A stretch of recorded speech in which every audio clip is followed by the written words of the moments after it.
Providing think time is really important. In a trauma-sensitive classroom and a classroom that wants to make sure kids have the opportunity to engage in discussion, there needs to be adequate think time. Traumatized students and slow processors might not respond when you say, "Any questions?" What do you think the appropriate amount of think time is for students? Well, the answer is 15 seconds. When you ask a question, scan the room, slow down, count to 15, make eye contact, and make it a safe place to ask questions, then move on. Students are more equipped to have the time they need to ask questions, if any, when they have time to process the information. This is also a great opportunity to use an alternative way of asking questions, whiteboards, think, pair, share, etc. Obviously, a quick "any questions" would be the opposite of this strategy. Instead of thinking about what this doesn't look like, I want you to think about how does not providing adequate think time affect classroom behavior. So when you don't provide adequate think time, you're probably going to have a lot of confused kids and ones who are afraid that they are dumb because they don't know the answers as fast as the other ones. Another strategy is minimizing your absolutes. Have a few important rules about the significant safety and respect needs of your class. Follow through on those rules because those are the rules. The rest are guides. Use things as teachable moments.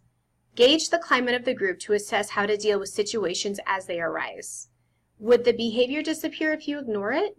Would a brief reminder suffice? Is this an opportunity for a teachable moment?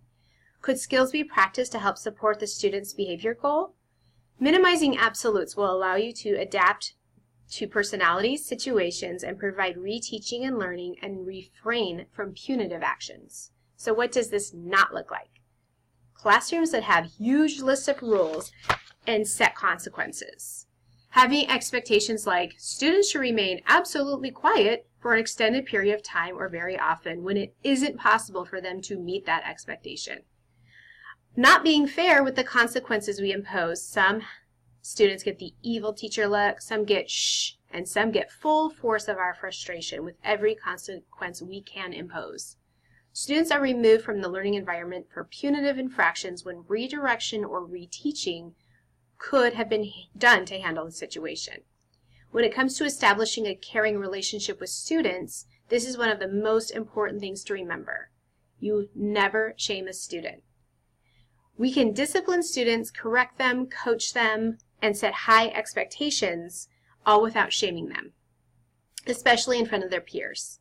Students who have been traumatized will behave in a way that provokes our shaming because this is the kind of adult attention they are used to receiving.